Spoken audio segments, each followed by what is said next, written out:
Hey everyone. This week we're back with another episode in our Expressions series, where we're clocking in and diving into the language of labor. Idioms born from factories, offices, workshops, and lunchroom banter. Whether you're climbing the corporate ladder, putting your nose to the grindstone, or just trying not to get the boot, well, today's episode explores the phrases that punch in, punch out, and keep our language employed. If you've got a favorite phrase, or one you've always wondered about, send it my way. You can reach out via Instagram or Twitter at Lexiconned Podcast, or message me through the link in the show notes. Time to get to work.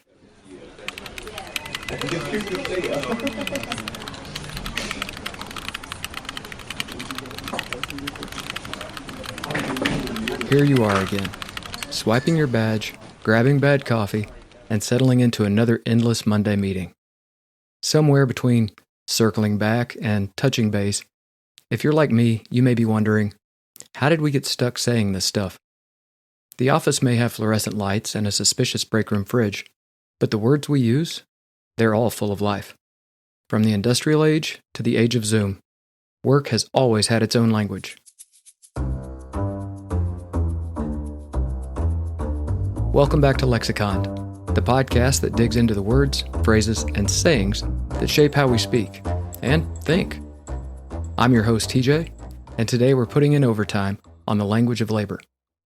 From factory floors to fluorescent-lit cubicles, we're unpacking the idioms that get us through the grind, and the ones that remind us why coffee is essential. So let's check in on the origins of some workplace favorites. First up, punch in, punch out. Now these phrases come from a literal machine, the time clock.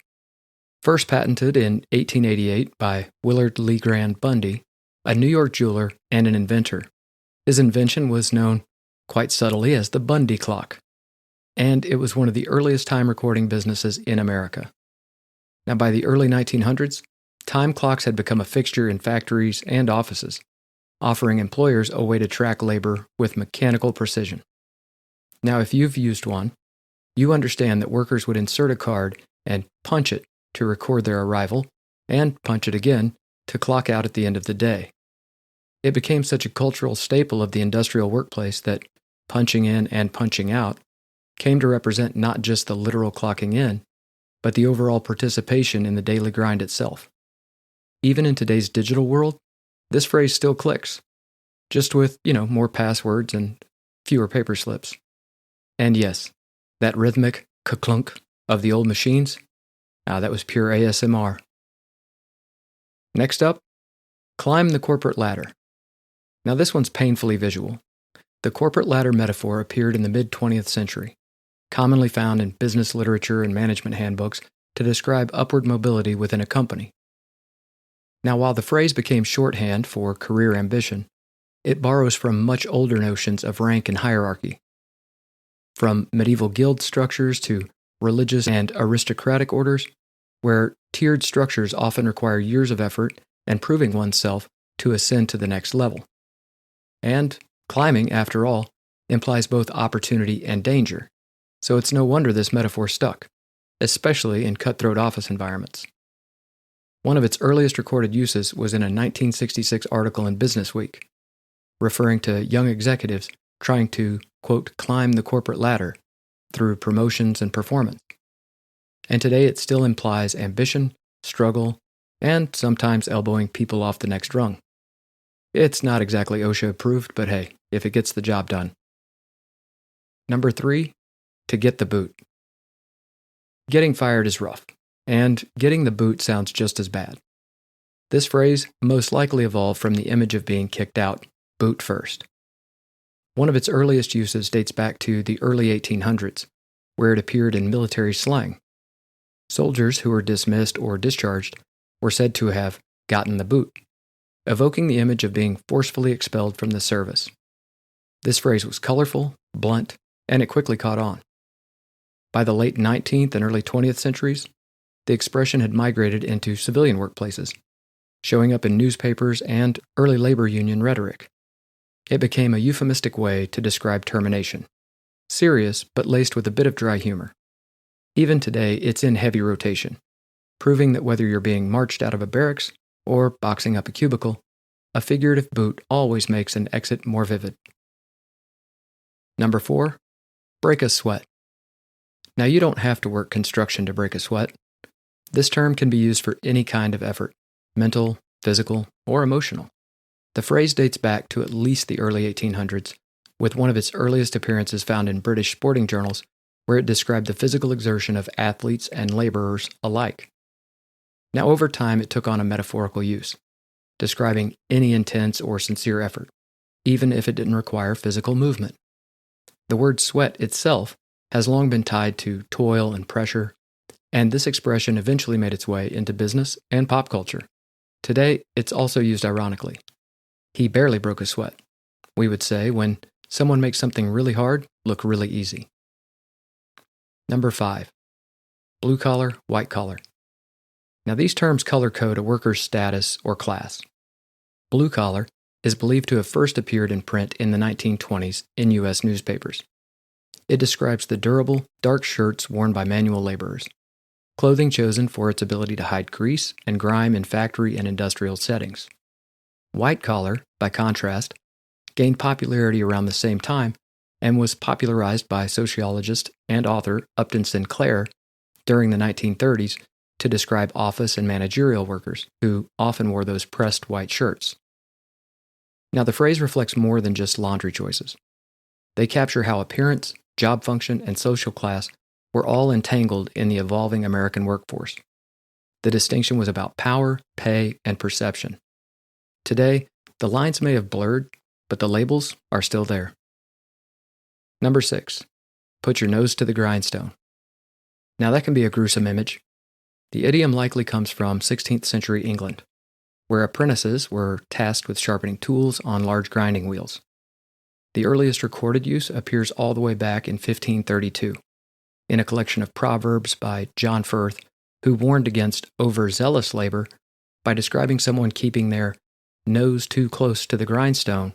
While not meant literally, the phrase evoked the risks of tireless, unrelenting work, sometimes to the point of danger. And over time, this phrase evolved into a badge of honor, suggesting focused, diligent effort. It's now used more generally to describe sustained hard work, usually minus the blood and sparks. And fun fact, Nose on the Grindstone is a fan favorite working man anthem from Tyler Childers, nearly 500 years later.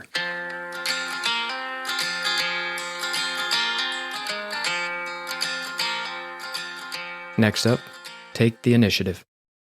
I'm sure if you've ever had a boss, you've most likely been told to take the initiative, which means to act without waiting for orders.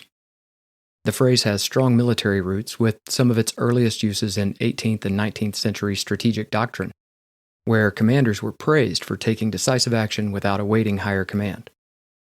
One prominent example includes writings from the Napoleonic era, where initiative was emphasized as a hallmark of successful battlefield leadership.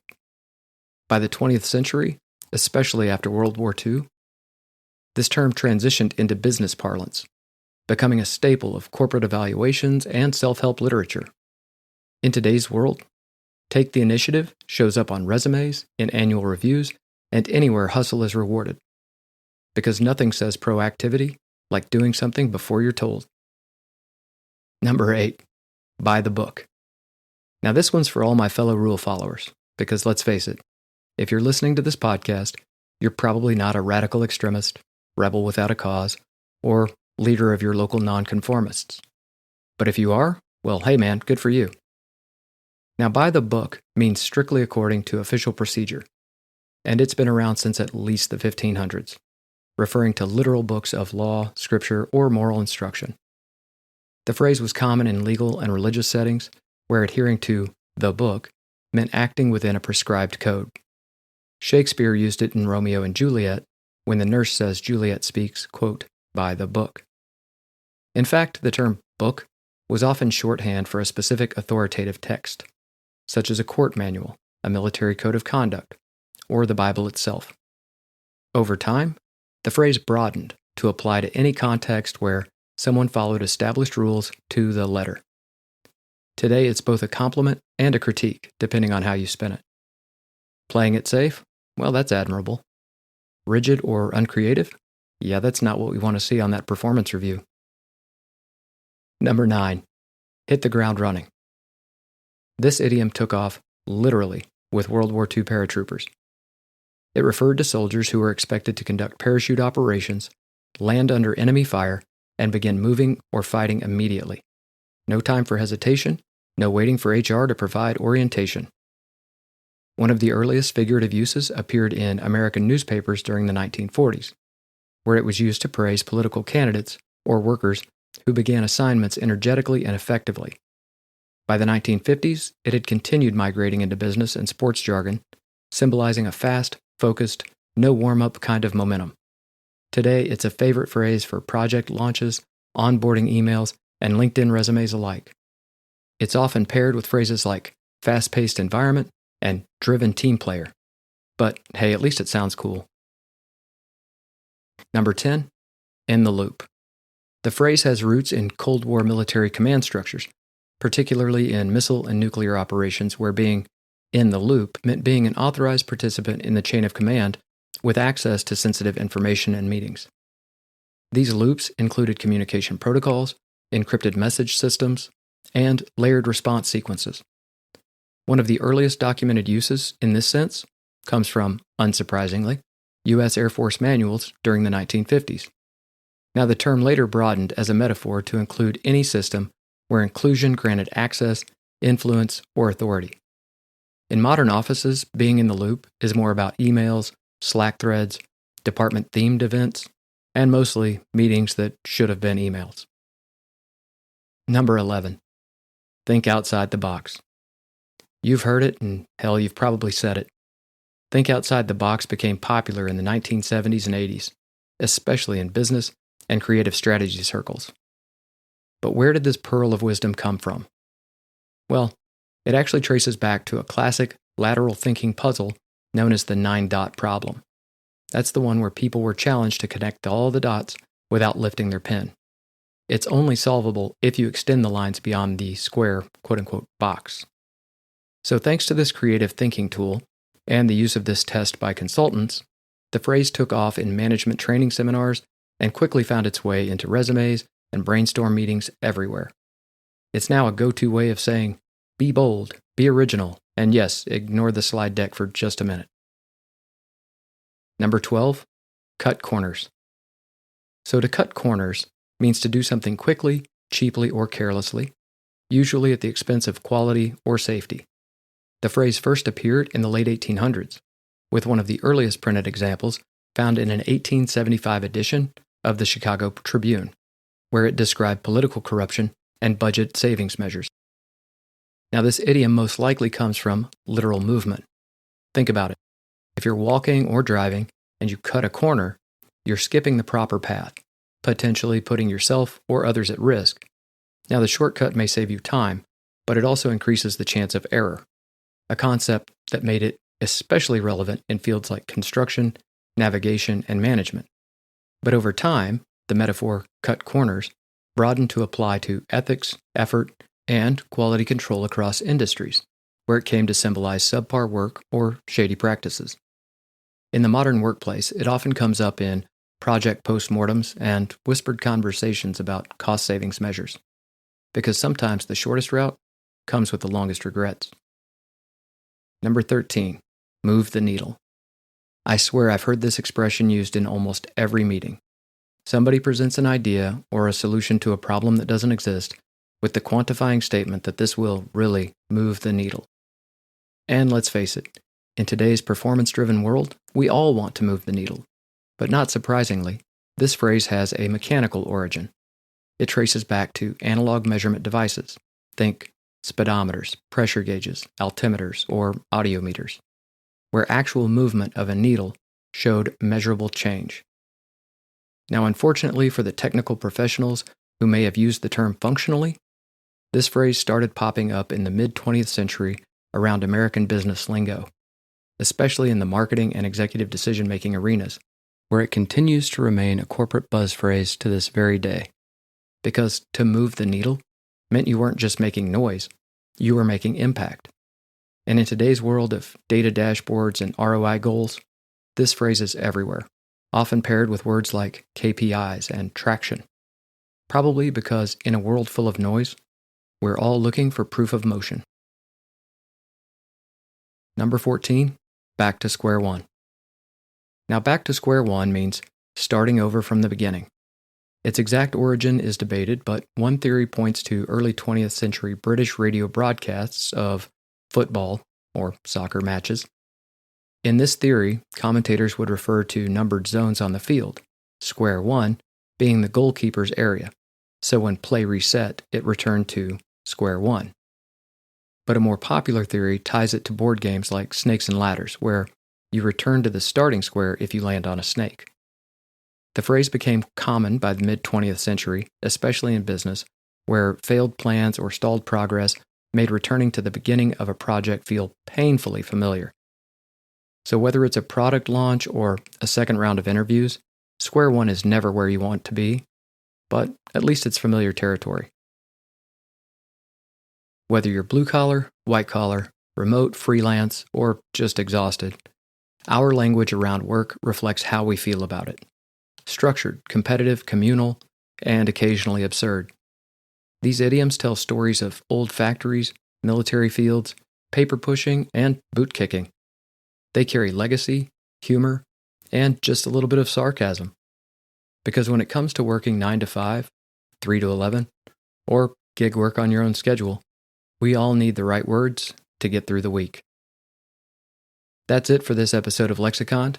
If you enjoyed this deep dive into the language of labor, give it a hand, review, subscribe, or send it to your office group chat. No punch clock required. I'm TJ, and this has been Lexiconned. Thanks for listening, and for caring about the words and phrases that shape the world we work in. Stay curious, stay kind, and be well. As always, Lexiconned is written, recorded, and produced by me, your Logophile companion, TJ Martin. Sources and additional credits are in the show notes.